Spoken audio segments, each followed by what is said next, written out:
नमस्कार दोस्तों, स्वागत है आपका मेरे यूट्यूब चैनल शिक्षक सार में। साथियों, आज के इस वीडियो में हम लोग सीटेट जुलाई 2025 के लिए सीडीपी के एक महत्वपूर्ण टॉपिक पोर्टफोलियो के साथ आपके सक्षम प्रस्तुत है।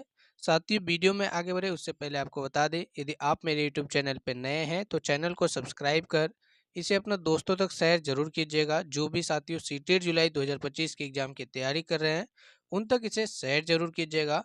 और आपको बता दें साथियों, सीटेट जुलाई 2025 की कंप्लीट तैयारी हमारे इस चैनल के माध्यम से शुरू कर दी गई है।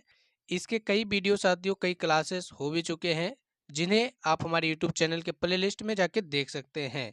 ठीक है साथियों, तो हम लोग बिना समय गवाए आज इस टॉपिक को देखने वाले हैं, पोर्टफोलियो। साथियों, पोर्टफोलियो आपके सीटेट एग्जाम में प्रत्येक बार पूछे जाते हैं। इससे संबंधित बनने वाले प्रश्न कौन कौन से हैं, चलिए हम लोग इसे आसानी से समझने का प्रयास करते हैं। तो सर्वप्रथम साथियों, आप समझिए कि पोर्टफोलियो क्या होता है। आपको बता दें, पोर्टफोलियो एक प्रकार की फाइल होती है। क्या होती है साथियों? एक फाइल होती है, एक डायरी होती है जिसमें किसी बच्चे के एक निश्चित अवधि में किए गए कामों का संग्रह होता है, अर्थात कलेक्शन होता है। ठीक है साथियों, साधारण अर्थों में यदि समझे तो आपको बता दें, पोर्टफोलियो एक प्रकार की डायरी होती है जो बच्चों के लिए तैयार किए जाते हैं। साथियों, डायरी में क्या होता है कि हम अपने स्वयं के बातों को, अपने स्वयं के अच्छाइयों बुराइयों, सफलताओं असफलताओं साथियों, चुनौतियों कठिनाइयों, सबको उसमें लिख देते हैं। उसी प्रकार से साथियों, बच्चों के इस फाइल को हम लोग पोर्टफोलियो कहते हैं। इसमें डिफरेंट सिर्फ इतना है साथियों, अंतर सिर्फ इतना है कि डायरी हम लोग स्वयं बनाते हैं, अपने डायरी की रचना हम स्वयं करते हैं, लेकिन पोर्टफोलियो की जो रचना होती है साथियों, पोर्टफोलियो की जो रचना करते हैं साथियों, वो बच्चे ना करके उसके अभिभावक या शिक्षक करते हैं। अंतर बस इतना ही साथियों। बाकी पोर्टफोलियो में वो सारी अच्छाइयाँ बुराइयाँ, कामयाबी असफलता साथियों लिखा जाता है, जो एक डायरी में लिखा जाता है। साथियों, आप डायरी से रिलेट करके इसे आसानी से समझ सकते हैं।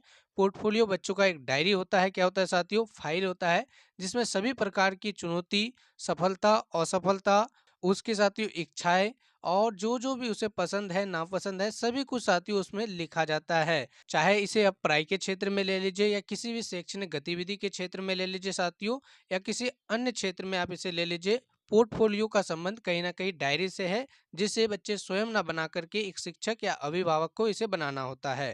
तो आशा करते हैं कि आपको समझ में आ गया होगा।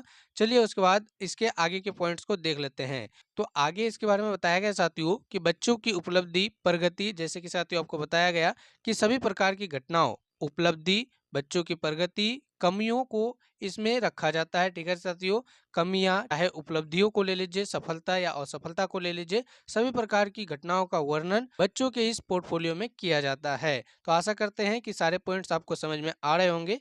पोर्टफोलियो से सवाल यदि पूछा जाए तो आपसे अब नहीं छूटेंगे।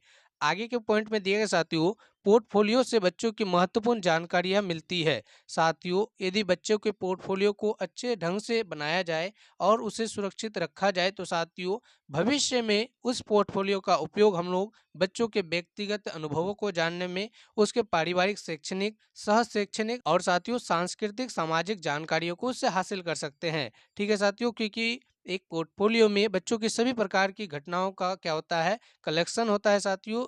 इसलिए साथियों, हम लोग पोर्टफोलियो के माध्यम से बच्चों की व्यक्तिगत अनुभव, पारिवारिक और शैक्षणिक ज्ञान, सांस्कृतिक सामाजिक जानकारी हासिल कर सकते हैं। तो आशा करेंगे साथियों ये सारे पॉइंट्स भी आपको समझ में आ गए होंगे। पोर्टफोलियो आपको नीचे दिख रहा होगा कि कुछ इस प्रकार से साथियों, पोर्टफोलियो एक फाइल होता है जिसमें बच्चों के सारे घटनाओं का वर्णन एक शिक्षक या फिर साथियों अभिभावकों द्वारा किया जाता है। आगे के पॉइंट में दिया गया है, बच्चों के पोर्टफोलियो बनाने का उद्देश्य होता है। बच्चों के पोर्टफोलियो बनाने का क्या उद्देश्य होता है? तो साथियों, इसकी सहायता से हम उसका उचित मूल्यांकन कर सकेंगे, न केवल शिक्षा के क्षेत्र में बल्कि प्रत्येक क्षेत्र में। तो आशा करते हैं आज की इस वीडियो में साथियों, पोर्टफोलियो से संबंधित सभी बातें आपको अच्छे से समझ में आई होगी।